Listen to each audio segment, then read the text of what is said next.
video on testing the assumptions for correlation using SPSS. A correlation is a measure of association between two variables, and it is a statistic that we often calculate in counseling research. One particularly popular type of correlation is the Pearson product moment correlation coefficient, and that's what I'll be using here in SPSS. But first I want to test the assumptions of this statistic. If a correlation is conducted without first testing the assumptions, when we go to interpret the Pearson's R value, we won't know if that value is a good summary of the association between the two variables. So taking a look at these fictitious data I have in the data editor in SPSS, you can see I have one variable, motivation, and another variable, satisfaction. And let's assume that these scores come from a mental health counseling clinic, and we have a participant's motivation level and their satisfaction level with the program. And we want to see if there's some sort of association, some sort of meaningful association between these two variables.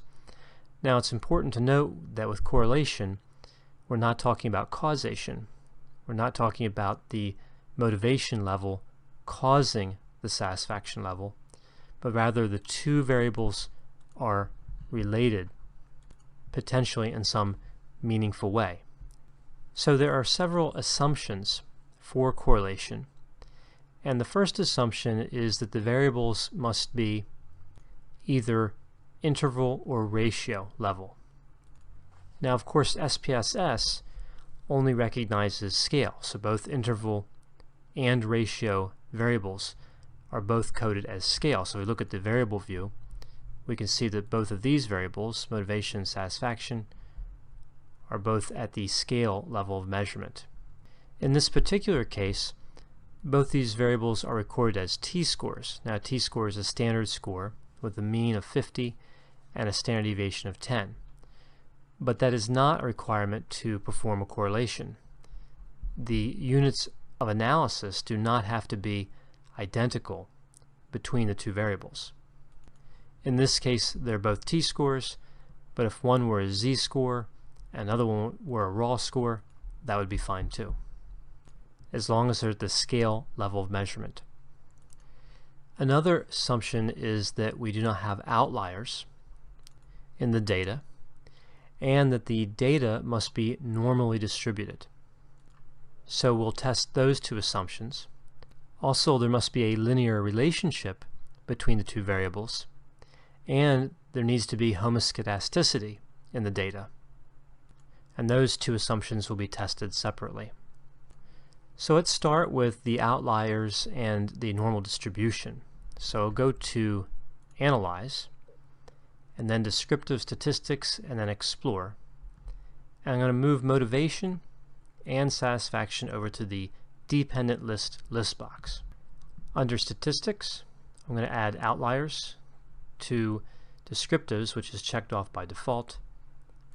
Under Plots, I'm going to uncheck Stem and Leaf, check off Histogram, and check off Normality Plots with Tests. Click Continue, and then click OK.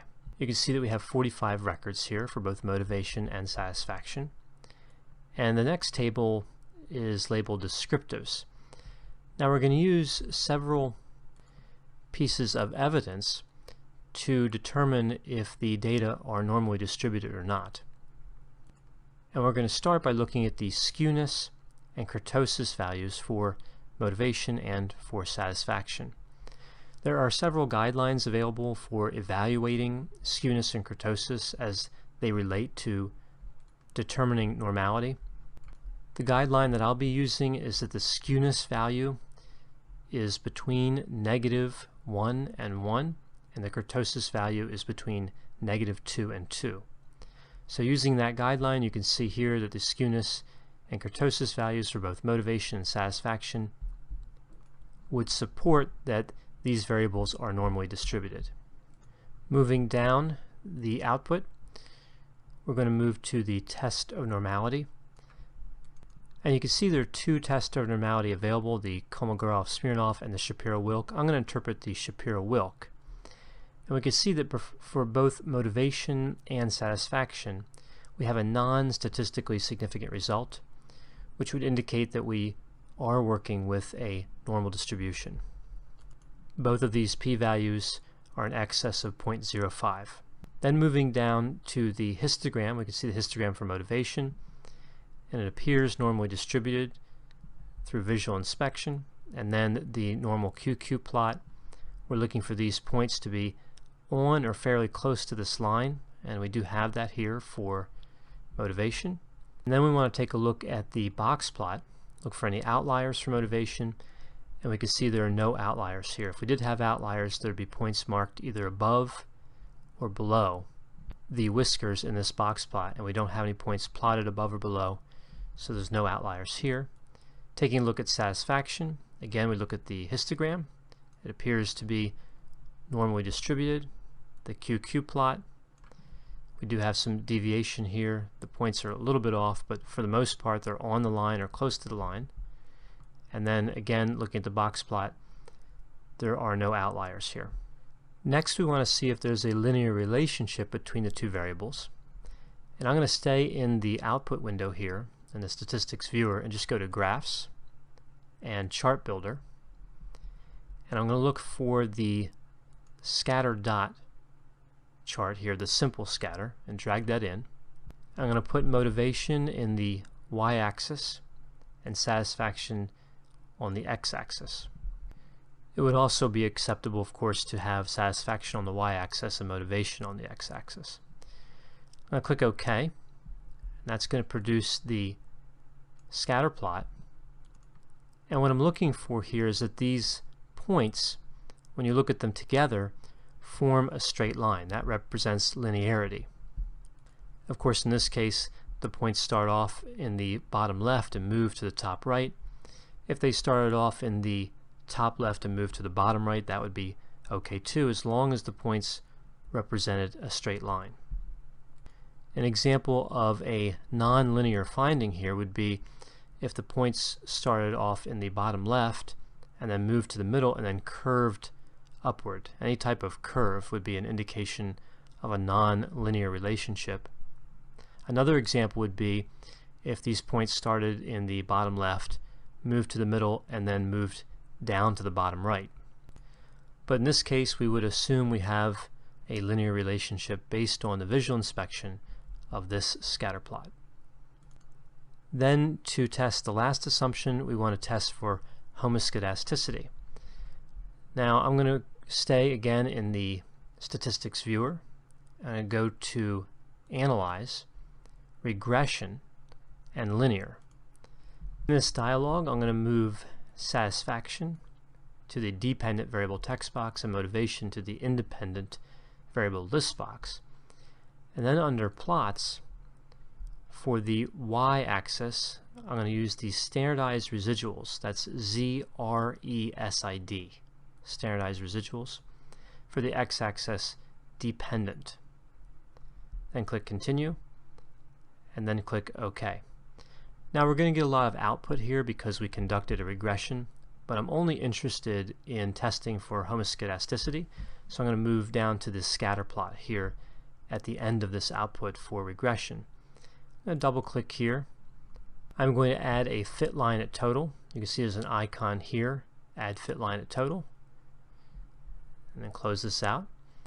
And then taking a look at the scatter plot, what we're looking for here to evaluate if we have homoscedasticity or heteroscedasticity is that the distance between the points and the line is fairly similar as we moved from left to right.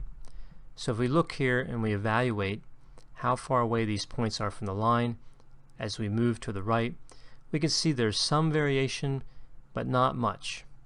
So this indicates that we have homoscedasticity, and we have met the assumption of homoscedasticity for these two variables. Now that we've tested all the assumptions and met all the assumptions for correlation, I can conduct the correlation. So that would be Analyze, Correlate, Bivariate, And I'm just going to move both variables over to the variables list box. And you can see by default for correlation coefficients, Pearson is checked off. I'll click OK. And you can see we do have a statistically significant correlation between these two variables. The Pearson correlation is 0.881, and the significance, the p-value, is displayed as 0.000, which we would normally write up as less than 0.001. I hope you found this video on testing the assumptions for